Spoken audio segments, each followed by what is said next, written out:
സാറിൽ നിന്നും ഇൻസ്പയർ ആയ ഒരു ന്യൂ ജൻ ഒരു ട്രാവലർ ആണ്. അമിതാഭ് ബച്ചൻ അല്ലെങ്കിൽ രജനികാന്ത്, കമലഹാസൻ, ശങ്കരാടി ആയിരിക്കും, ചിലപ്പോ സിക്യൂരിറ്റി ആയിരിക്കും. എല്ലാരും ഒന്ന് കൈയടിക്ക് പറയാം. ഹെച്ച് കിക്കിംഗ് നൊമാക് മഹീൻ ആണ്. Yes Maheen please.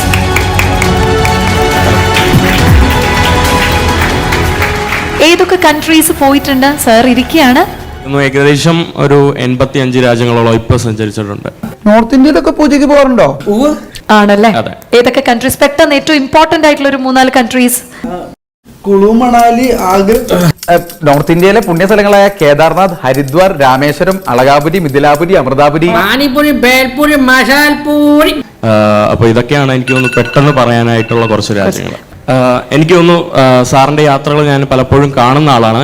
ഇപ്പൊ സാറ് നൽകുന്ന ഇപ്പൊ സഫാരി പരിപാടിയിലൂടെ നൽകുന്ന ഒരു രാജ്യത്തെക്കുറിച്ചുള്ള കുറച്ച് കാര്യങ്ങൾ, സാർ ഇപ്പോൾ പല യാത്രകളും പോകുന്നത് പലപ്പോഴും ട്രിപ്പ് ഓൾറെഡി പ്ലാൻഡ് ആയിട്ടാണ്, പ്രീ ബുക്ക്ഡ് ആയിട്ടാണ്, അല്ലെങ്കിൽ ഓൾറെഡി ഒരു ഗൈഡിനെ കൊണ്ടാണ് പോകുന്നത്.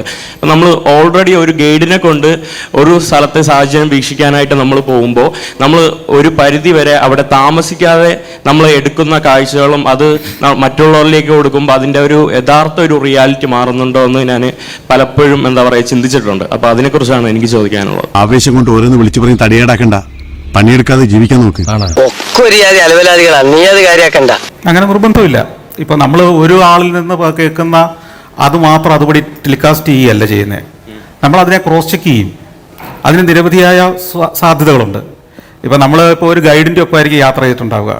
പക്ഷേ ആ ഗൈഡിനൊപ്പം യാത്ര ചെയ്യുന്നതിന് മുമ്പ് തന്നെ ഏത് വഴിക്കാണ് പോകേണ്ടതെന്ന് നമ്മളാണ് തീരുമാനിക്കുന്നത്. എന്തൊക്കെ കാഴ്ചകളിലേക്കാണ് പോകേണ്ടതെന്ന് നമ്മളാണ് തീരുമാനിക്കുന്നത്. അവിടെ എത്തിക്കുന്ന ഒരു വണ്ടി ഡ്രൈവറുടെ ജോലിയും അവിടെ ആളുകളുമായിട്ട് നാട്ടുകാരുമായിട്ട് സംസാരിക്കുമ്പോൾ അത് ട്രാൻസ്ലേറ്റ് ചെയ്യുന്ന ഒരാളുടെ ജോലിയും മാത്രമാണ് ഞാൻ പലപ്പോഴും ഈ ഗൈഡ് കിട്ടേണ്ടതൊക്കെ കിട്ടിയല്ലോ. നല്ല ഒന്നാം തരം ഒരു മറുപടി. മാഹിന്റെ കരണത്തടിച്ചതുപോലെ തന്നെയാണ് സന്തോഷ് ജോർജ് കുളങ്ങര മറുപടി കൊടുക്കുന്നത്. മൂല്യത്തോട് കൂടിയിട്ട് ഹിന്ദു സമൂഹം കാണുന്ന, ഹിന്ദു മതത്തിലെ വിശ്വാസികൾ കാണുന്ന, സീമന്തരേഖയിലെ സിന്ദൂരം ചാർത്തുന്ന വിഷയത്തെ പോലും അപമാനിച്ചിട്ടുള്ള ഒരു വ്യക്തിയാണ് ഈ പറയുന്ന മാഹിര്. കിട്ടിയ മുതലും പലിശ ചേർത്ത് കിട്ടി. നിനക്കത് വേണടേ. മറ്റൊരു ചോദ്യം എനിക്ക് ചോദിക്കാനുള്ളതെന്ന് പറയുമ്പം, ഇത് തീർന്നില്ലേ? നമ്മൾ പല ആളുകളും ട്രാവൽ ചെയ്യാറുണ്ട്. ആക്ച്വലി നമുക്ക് സ്പെഷ്യലി ആസ് എ ഇന്ത്യൻ അല്ലെങ്കിൽ as A brown passport holder നമുക്ക് ട്രാവൽ എപ്പോഴും നമുക്ക് പ്രിവിലേജ് മാത്രമാണല്ലോ ട്രാവൽ എന്ന് പറയുന്നത്. അപ്പോൾ അതിനെക്കുറിച്ച് സാറിന് എന്താണ് പറയാനുള്ളത്? അതായത് നമ്മുടെ ട്രാവൽ, നമ്മൾ എവിടെ ട്രാവൽ ചെയ്യണം അല്ലെങ്കിൽ എവിടെ വെൽക്കം ചെയ്യണമെന്ന് ഡിസൈഡ് ചെയ്യുന്നത് പോലും ഓരോ കൺട്രിയുടെ ലോ മേക്കേഴ്സ് ആണ്. അപ്പോൾ അതിനെക്കുറിച്ച് എന്താണ് സാഹചര്യം പറയാനുള്ളത്? അത് സ്വാഭാവികമാണല്ലോ. ഇപ്പോൾ ഓരോ രാജ്യത്തിനും മറ്റു രാജ്യങ്ങളെക്കുറിച്ചൊരു കാഴ്ചപ്പാടുണ്ടാവും. ഇപ്പോൾ ഈ ദിവസങ്ങളിൽ ഒരു പാകിസ്ഥാനി, ഈ ദിവസങ്ങളിൽ ഇൻവേർട്ടഡ് കോമയിൽ ഒരു പാകിസ്ഥാനിൽ നിന്ന് ഒരാൾ വിസയ്ക്ക് അപേക്ഷിക്കുമ്പം ഇന്ത്യയിലെ വിദേശകാര്യ മന്ത്രാലയം അല്ലെങ്കിൽ ആഭ്യന്തര വകുപ്പ് വ്യത്യസ്തമായ രീതിയിലായിരിക്കില്ലേ അതിനെ സമീപിക്കുക.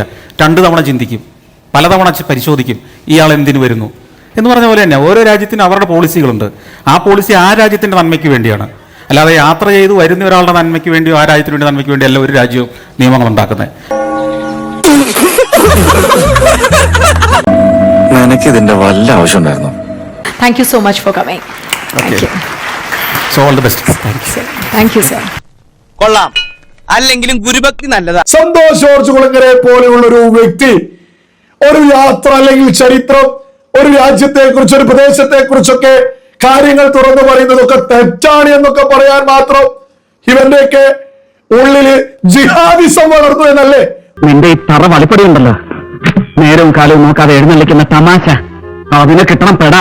ഇവന്റെ മുന വെച്ചുള്ള ചോദ്യമൊക്കെ കേട്ടാൽ മനസ്സിലാകാതെ പോവാൻ ഇവന്റെ അടിമകളാണോ ആളുകള്?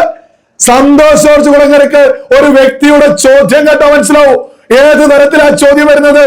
അതിനനുസരിച്ചിട്ടുള്ള മറുപടി ഇവൻ കാട്ടിക്കൂട്ടിയതിന് ഉൾപ്പെടെയാണ് സന്തോഷ് ജോർജ് കുളങ്ങര കാരണത്തടിച്ചതുപോലെ മാഹിന്റെ മുഖത്തു തന്നെ മറുപടി കൊടുത്തിട്ടുള്ളത്.